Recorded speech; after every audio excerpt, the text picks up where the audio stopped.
आपण 8वी इतिहासाच्या पहिल्या धड्याचे प्रश्नोत्तर सोडविणार आहोत. धड्याचं नाव आहे इतिहासाची साधने. यामध्ये आपण एकूण 42 प्रश्नांचा समावेश केलेला आहे. त्यामुळे तुम्ही तुमच्या वहीमध्ये किंवा पानावर 1 ते 42 असे क्रमांक टाकून घ्या. जे तुम्हाला योग्य उत्तर वाटेल ते उत्तर त्या प्रश्नाच्या समोर लिहा. सुरुवातीला आपण मागील काही वर्षामध्ये जे आपल्या NMMS परीक्षेमध्ये प्रश्न विचारलेले होते त्या प्रश्नांचा आपण आढावा घेऊया. कारण शक्यतो कुठल्याही परीक्षेची अशी असते की जे प्रश्न विचारले गेलेले आहेत ते अतिशय महत्त्वाचे असतात आणि त्यामुळे मागील वर्षांमध्ये कोणकोणते प्रश्न विचारले ते पाहणं फार गरजेचं आहे. या ठिकाणी 2023ला एक प्रश्न विचारण्यात आलेला होता बघा.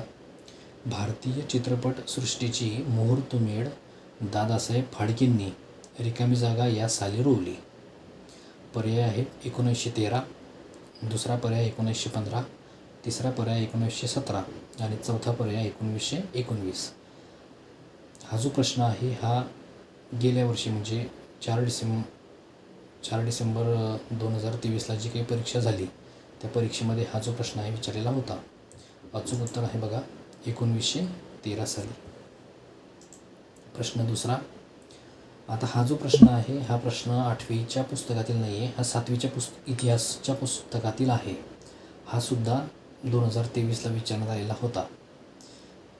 प्रश्न आहे बघा. श्री शिवभारत हे संस्कृतमधील शिवचरित्र कोणी लिहिले? पर्याय पहिला तुळशीदास, पर्याय दुसरा महाकावती, पर्याय तिसरा कवी परमानंद आणि चौथा पर्याय निकोलस मुनुची. तर जे अचूक उत्तर आहे ते आहे कवी परमानंद यानं हे शिवचरित्र लिहिलेलं होतं. प्रश्न तिसरा. शिवचरित्राची महती सांगणारे पुस्तक खालीलपैकी कोणी लिहिले?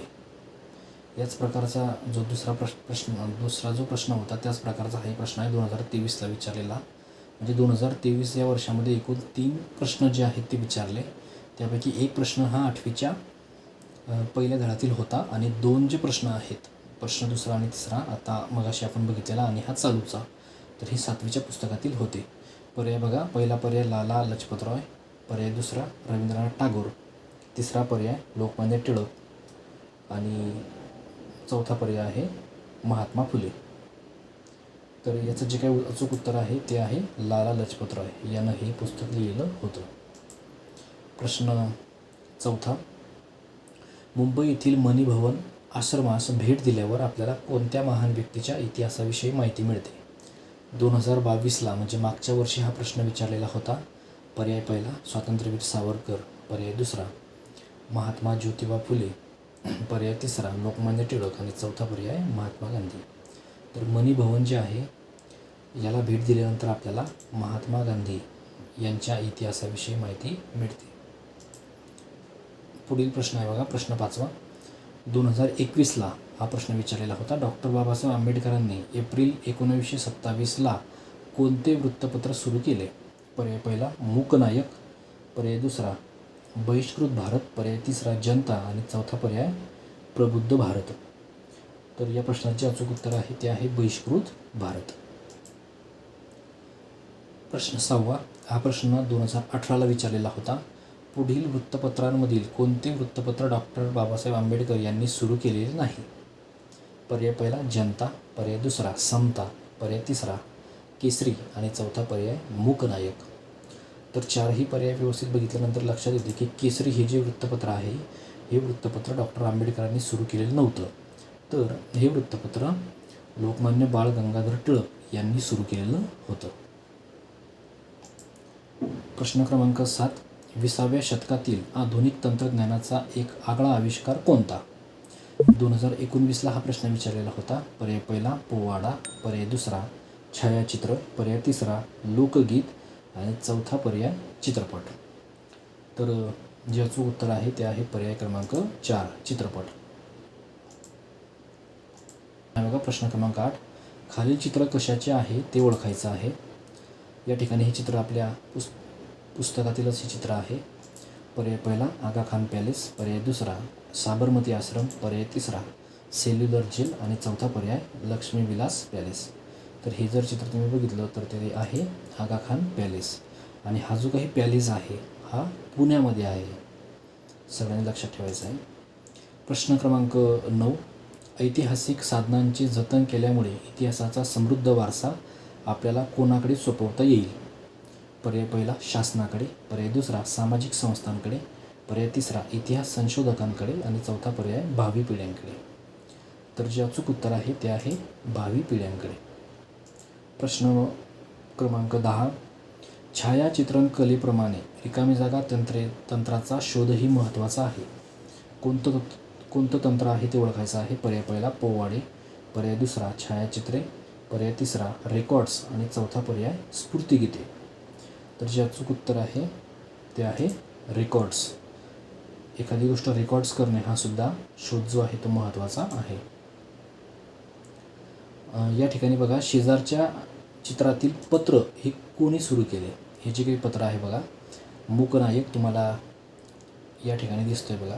मूकनायक आणि बहिष्कृत भारत हे कोणी सुरू केलं ते आपल्याला ओळखायचं आहे. पर्याय पहिला लोकमान्य टिळक, पर्याय दुसरा गोपाळ गणेश आगरकर, पर्याय तिसरा लोकहितवादी आणि चौथा पर्याय डॉक्टर बाबासाहेब आंबेडकर. तर जे अचूक उत्तर आहे ते आहे डॉक्टर बाबासाहेब आंबेडकर. प्रश्न क्रमांक 12. सत्यशोधक समाजाने रिकामी जागाच्या माध्यमातून शोषित वर्गात जागृती निर्माण केली. पहिला पर्याय पोवाडा, दुसरा पर्याय स्फूर्तिगीत, पर्याय तिसरा देशभक्तिगीत आणि चौथा पर्याय राष्ट्रगीत. तर सत्यशोधक समाजाने पोवाडाच्या माध्यमातून शोषित वर्गात जागृती निर्माण केली होती. प्रश्न क्रमांक 13. आधुनिक तंत्रज्ञानावर आधारित इतिहासाची साधने रिकामी जागा ही आहेत. पर्याय पहिला दृक, पर्याय दुसरा श्राव्य, पर्याय तिसरा दृकश्राव्य आणि चौथा पर्याय खालीलपैकी नाही. तर जे अचूक उत्तर आहे ते अचूक उत्तर आहे दृकश्राव्य. दृकश्राव्य ही जी साधनं आहे ही इतिहासाच्या आधुनिक तंत्रज्ञानावर अवलंबून आहेत. प्रश्न क्रमांक 14.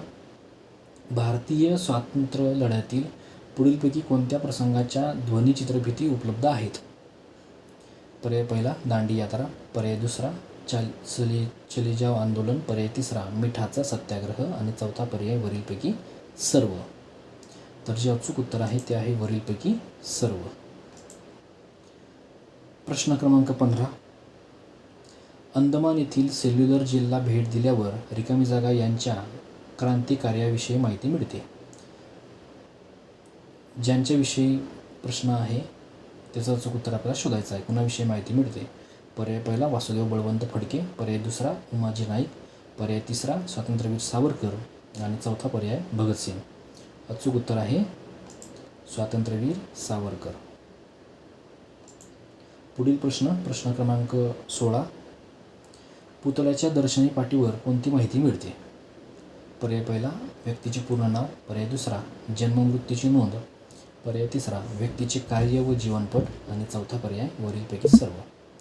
तर कुठलाही जो पुतळा आहे त्या पुतळ्याच्या दर्शनी पाटीवर म्हणजे समोरच्या भागाला जी पाटी लावलेली असते त्या पाटीवरती कोणती माहिती मिळते? अचूक उत्तर आहे वरीलपैकी सर्व त्या पुतळ्याविषयीची सर्व माहिती, त्याचं पूर्ण नाव, जन्ममृत्यूची नोंद, त्यांनी केलेलं विशेष कार्य आणि त्यांचा जीवनपट ही सर्व प्रकारची माहिती आपल्याला मिळत असते. प्रश्न क्रमांक 17. वृत्तपत्रांचा मुख्य हेतू रिकामी जागा कोणता असतो?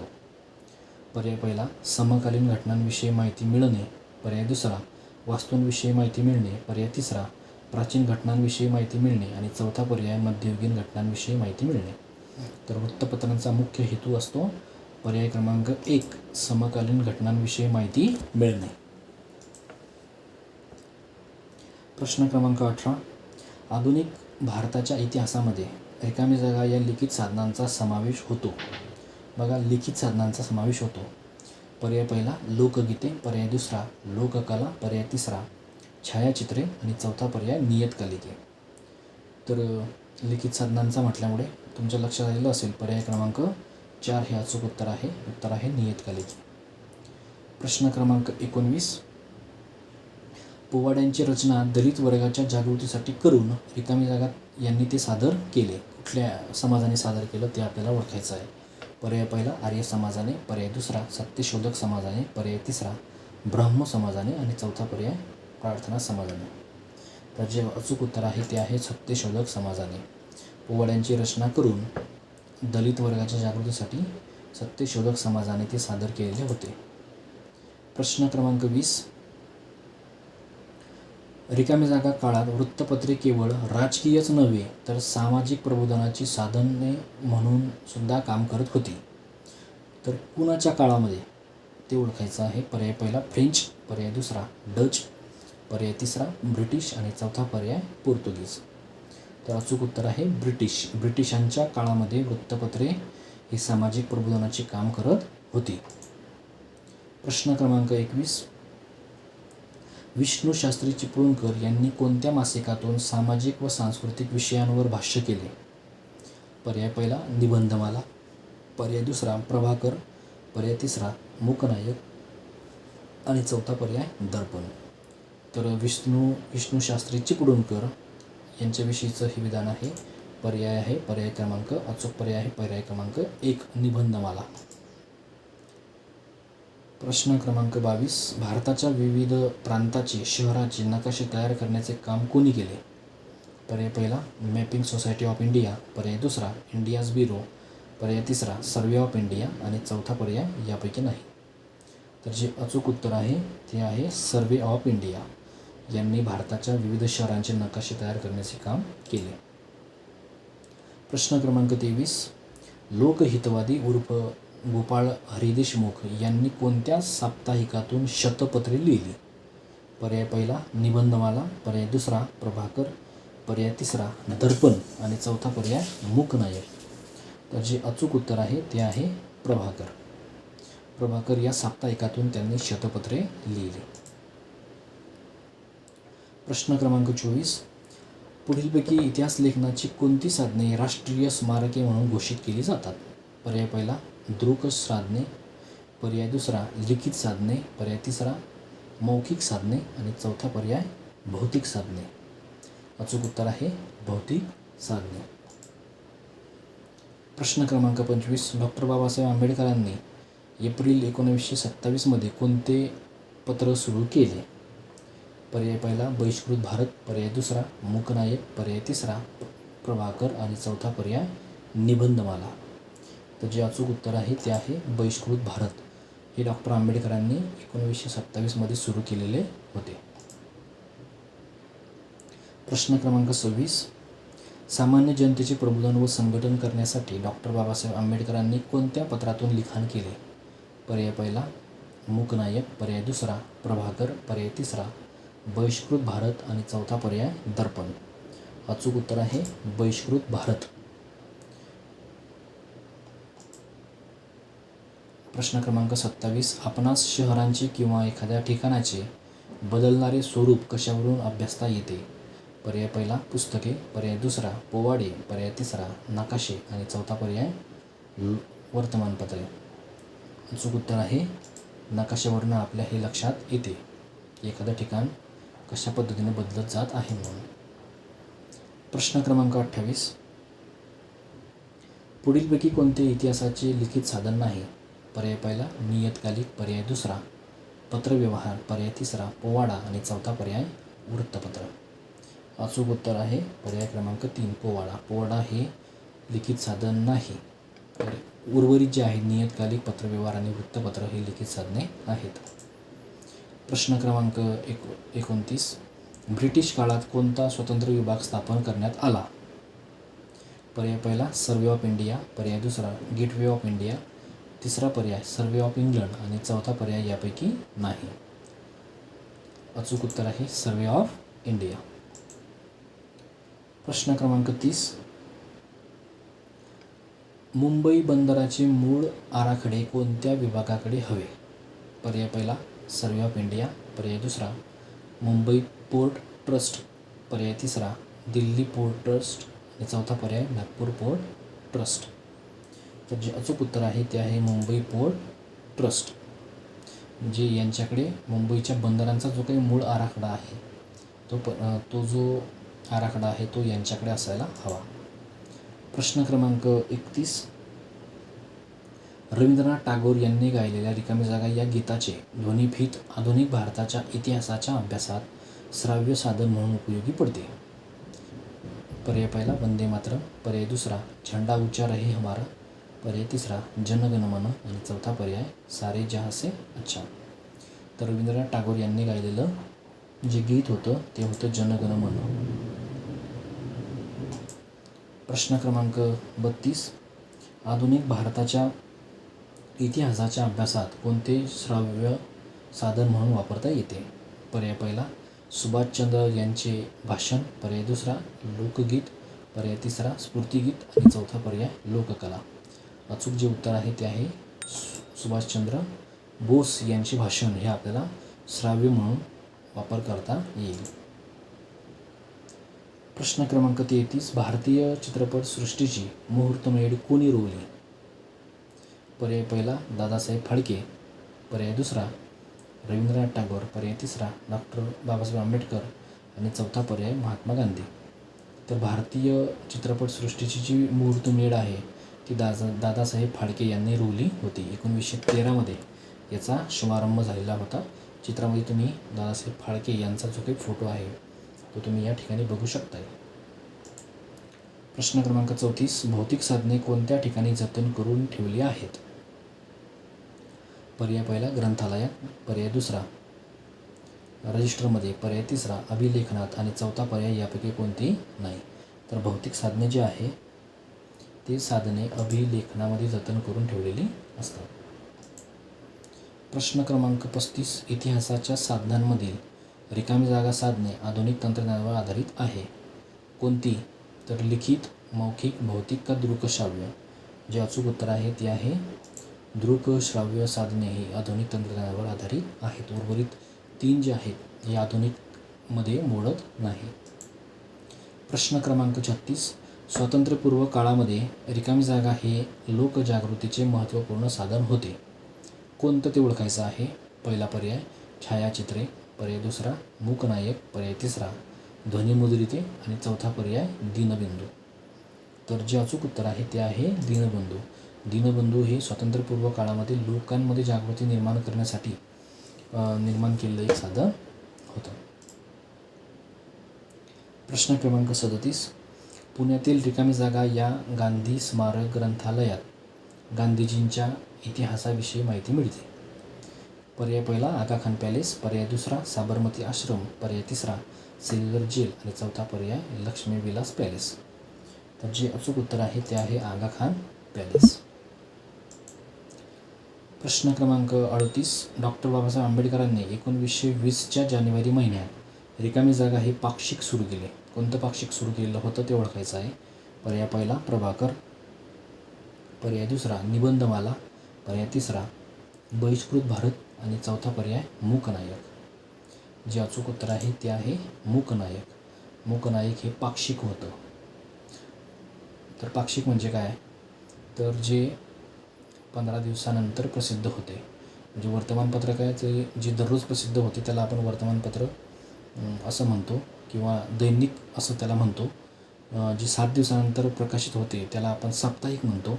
15 दिवसानंतर प्रकाशित होणारे पाक्षिक आणि जे दर महिन्याला प्रकाशित होते त्याला आपण मासिक असं म्हणतो. प्रश्न क्रमांक 39. रिकामी जागा कालखंड आधुनिक भारताच्या इतिहासाचा कालखंड मानला जातो. कोणता कालखंड हा आधुनिक भारताच्या इतिहासाचा कालखंड मानला जातो ते आपल्याला ओळखायचं आहे.